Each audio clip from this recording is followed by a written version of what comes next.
Hi everyone, let's cover my 1 hour time frame bullish and bearish Elliott wave scenarios on Bitcoin, starting with the bullish scenario where we are looking for a 3-wave corrective structure to the downside and for price to move back towards the upside.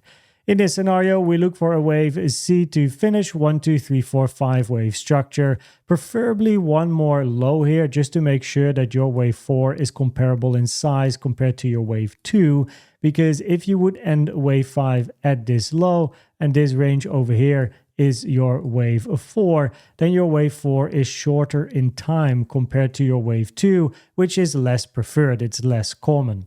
Now, if price would move towards the upside and touches the 96.7k level, then we have to confirm wave 5 at this low because a wave 1 and a wave 4 are not allowed to overlap.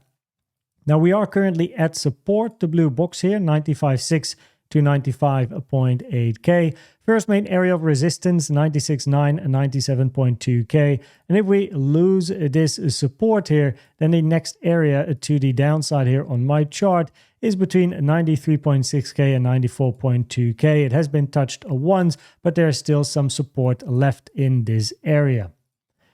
Now we then go to the bearish scenarios. Then the bearish scenarios are impulsive structures to the downside, and I have two variations. And what is very important is to keep an eye on the 886, as that will also increase probabilities for the bull. So let me explain. What you see here is a wave 1 to the downside, corrective wave 2, another wave 1, 2, and you look for continuation to the downside.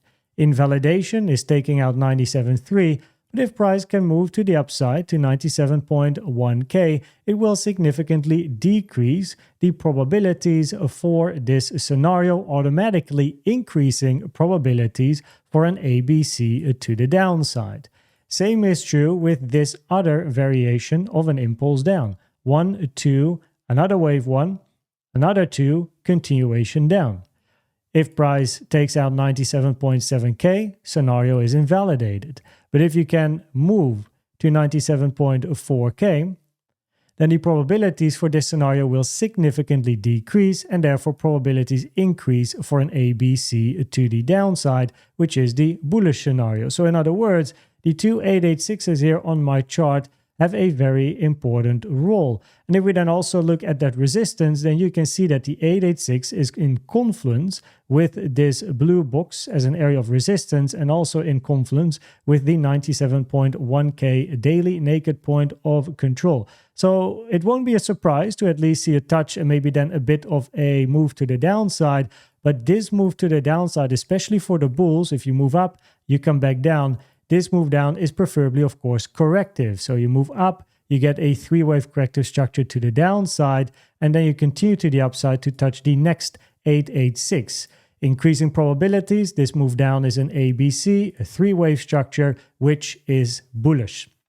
If we then look at the CVD divergences, then you can see here on the chart that we are, of course, in a local downtrend. We had enough bearish CVD divergences as price moved down. This is also, by the way, a great example of why bullish CVD divergences, the bigger bullish CVD divergence here, does not play a role when locally on the lower time frame you constantly have bearish CVD divergences. Of course, I'm on the 15 now, so this is a 15-minute bullish CVD, and you can also see some of these bearish CVDs. But you can see the bearish CVDs are more local, so to speak, right? So price made a low, went back up, came down. Yes, we have bullish CVD, but more local price action, meaning the newly formed price action here, right, shows consistent bearish CVDs, bearish market structure, together with bearish CVDs. And these bearish CVDs are more local compared to this bigger bullish CVD. So the bullish CVD has nothing to say, basically, right? The bearish CVDs are in favor. Now, at the moment here, locally, we move to the downside into support. And you can see we do have bearish CVD divergences here on the chart, right? Quite big one as well. Lower high on price, higher high on the CVD. But we are at support, right? So preferably at support, we look for signs of strength like bullish CVD divergences, change of market structure.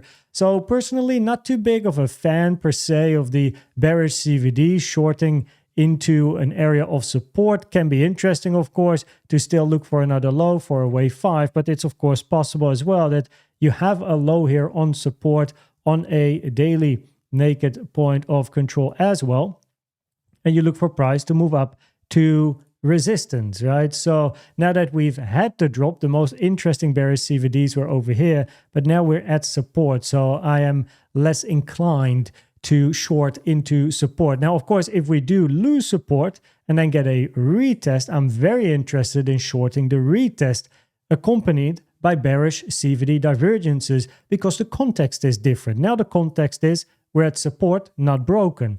Then the context is we broke support, bearish CVDs increases probabilities to move towards the downside, which is also, for example, what happened here.